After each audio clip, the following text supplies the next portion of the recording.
Meta description: Jungkook faces ultimate betrayal by his closest confidant, shattering his world.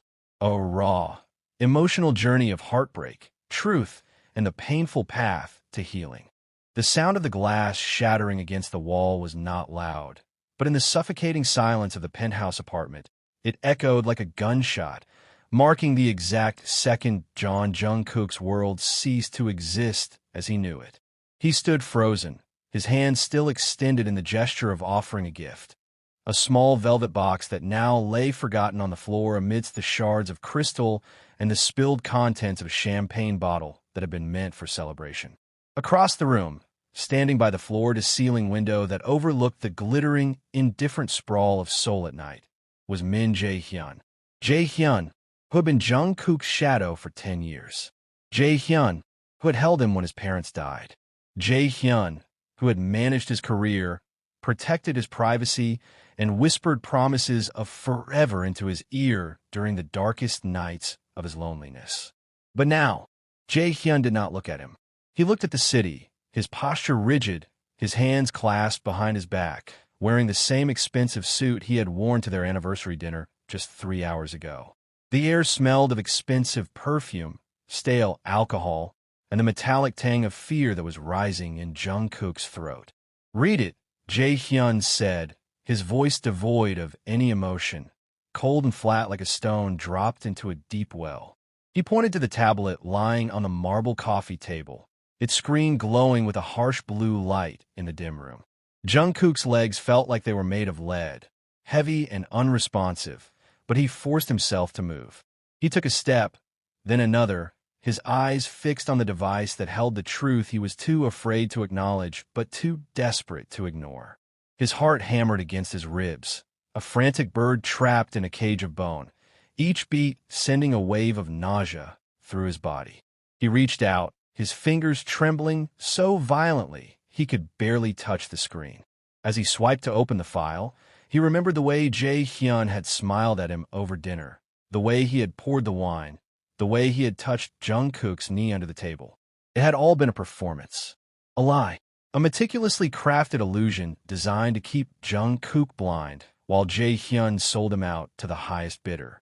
The document on the screen was a contract, a transfer of ownership, not of property, but of rights.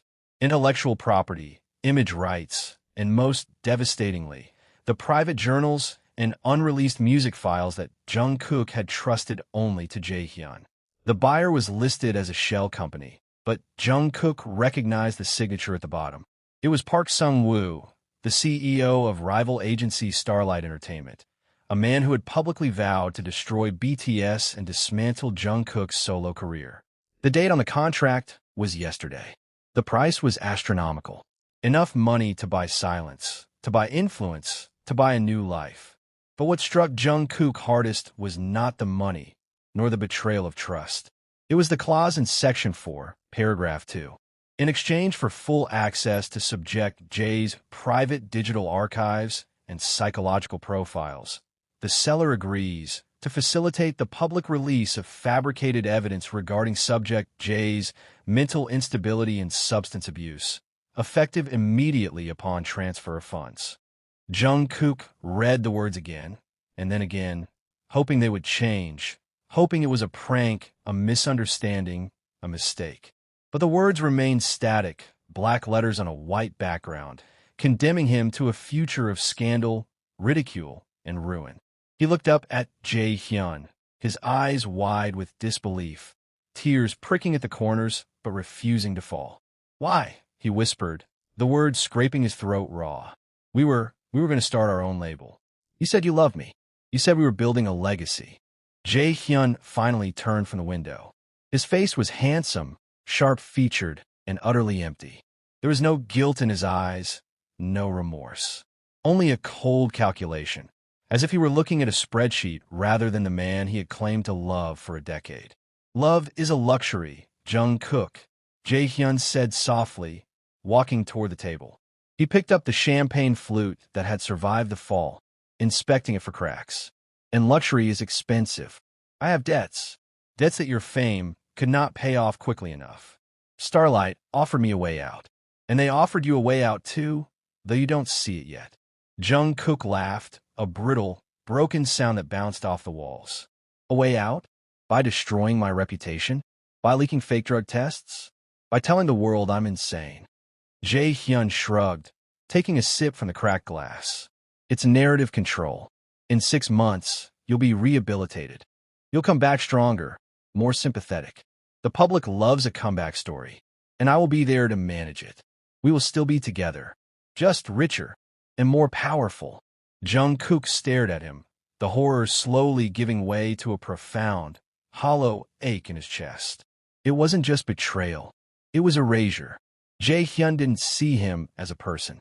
He saw him as an asset, a product, a commodity to be traded, damaged, and repaired for profit. The intimacy they had shared, the late-night conversations, the secrets whispered in the dark, the vulnerability Jungkook had shown only to him. It had all been data collection, research, ammunition. You used me, Jungkook said, his voice trembling. Every moment, every laugh, every tear, it was all for this. Jae-hyun set the glass down.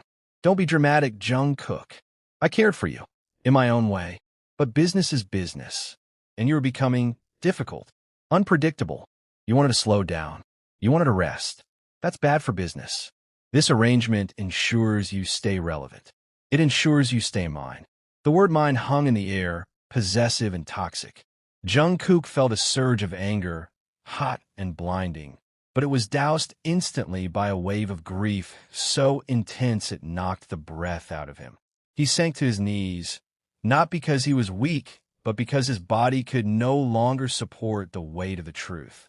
He looked at the shattered glass on the floor, seeing his own reflection distorted in the fragments. Broken, scattered, sharp. He began to cry. Not the polite, silent tears of an idol protecting his image, but ugly, ragged sobs that tore through his chest. He cried for the loss of his friend, for the loss of his lover, for the loss of the future he had imagined. He cried because he realized, with terrifying clarity, that he had never truly known the man standing before him. He had loved a ghost, a mask, and now the mask had fallen, revealing the monster underneath. Jae-hyun watched him cry with detached interest, checking his watch. The press release goes out in an hour, he said casually. I suggest you prepare a statement. Deny everything, of course, but make it emotional. Make them pity you. It works better that way. He turned and walked toward the door, his footsteps echoing in the vast emptiness of the apartment. He didn't look back. He didn't offer a hand. He simply left, closing the door softly behind him, leaving Jungkook alone in the dark with the shards of his life scattered at his feet. The silence that followed was absolute, heavier than the noise of the city outside. Jungkook remained on the floor, his body shaking, his tears pooling on the marble.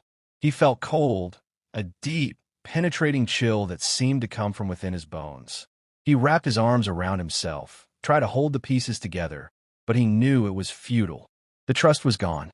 The love was dead, and he was alone. Hours passed. The sun began to rise, casting long, pale beams of light across the room, illuminating the dust motes dancing in the air. Jungkook had not moved. His eyes were dry now, burned out from crying, but the pain remained, a dull, throbbing ache in his chest. He slowly stood up, his joints stiff, his body feeling foreign to him. He walked to the window, looking out at the waking city. People were starting their day. Cars were moving. Life was going on, indifferent to his destruction. He thought about calling the other members of BTS. Namjoon, who would know what to do legally. Jin, who would hug him and tell him it would be okay. Yoongi, who would help him fight. But he couldn't. Not yet. He needed to understand. He needed to know how deep the rot went. He walked back to the tablet and began to dig. He accessed the cloud storage, the backups, the hidden folders. He found emails between Jae-hyun and Park Sung-woo, dates stretching back 2 years. Plans, strategies, manipulations. He found recordings of their private conversations, edited and spliced to create false narratives. He found photos of him sleeping, taken without his knowledge. He found a dossier on his mental health, compiled by therapist Jae-hyun had secretly hired to evaluate him. It was comprehensive. It was terrifying. It was a blueprint for his destruction. But amidst the darkness, he found something else. A folder labeled Contingency. Inside was a single video file. He clicked play. The screen showed Jae-hyun sitting in this very room, talking to someone off camera. It was recorded 3 days ago. He suspects nothing, Jae-hyun was saying, his voice smooth and confident. He trusts me completely, which makes him vulnerable. But he's also strong. Stronger than Sung-woo thinks. If we push too hard, he might break in a way we can't fix. We need to be careful. We need to maintain the illusion until the contract is signed. After that, well, he's disposable. But let's not underestimate him. He has friends. Powerful friends. If this leaks, we're done. So we keep it tight. We keep him isolated. We keep him dependent on me. The video ended. Jungkook stared at the screen, his mind racing. Disposable. The word cut deeper than any knife. But there was something else. A warning. He has friends. Jae-hyun was afraid of BTS. Afraid of their unity. Afraid of their power. And that fear was Jungkook's weapon. He wiped his face, straightening his spine. The grief was still there, but it was being replaced by something harder. Something colder. Resolve. He would not let them destroy him. He would not let them use his pain for profit. He would fight back. But he couldn't do it alone. He needed his brothers. He picked up his phone, his hand steady now. He dialed Namjoon's number. It rang once, twice, 3 times. Then, a sleepy voice answered. Jungkook, is everything okay? It's 5 a.m. Jungkook took a deep breath. Hyung, he said, his voice clear and firm. I need you. All of you. Come to the dorm. Now. And bring lawyers. Bring everyone. I have something to show you. There was a pause, then the sound of sheets rustling. What happened? Namjoon asked, his tone shifting instantly to alertness. Everything, Jungkook said. Everything has changed. Within an hour, the dorm was filled with the 6 other members of BTS. They arrived in various states of dress, their faces etched with concern and confusion.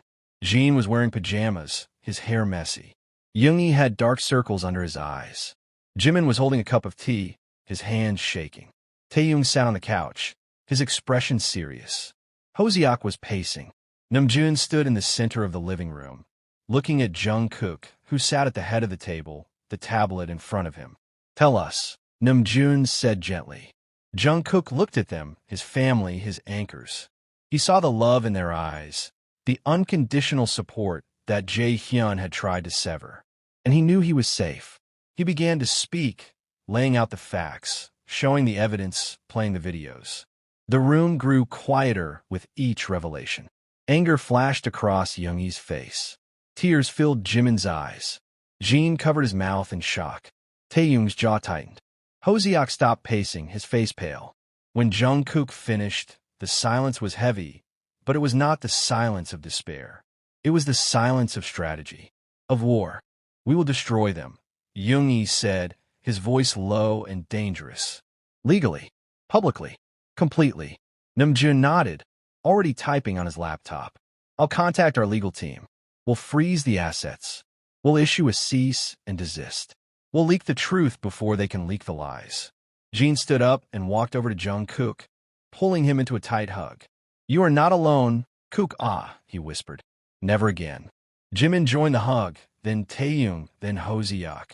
Soon, they were all huddled together, a circle of protection and love.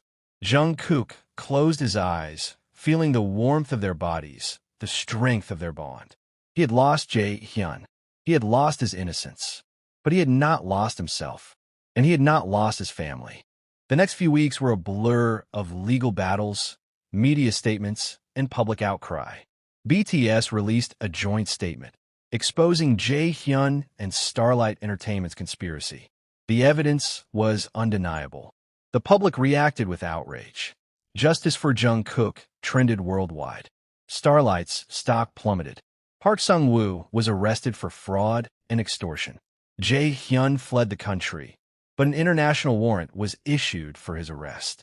He was caught in Thailand, trying to board a plane to Europe. He was extradited back to Korea, where he faced multiple charges. Jungkook did not attend the trial. He did not want to see him. He did not want to give him any more power. Instead, he focused on healing. He spent time with his family. He wrote music.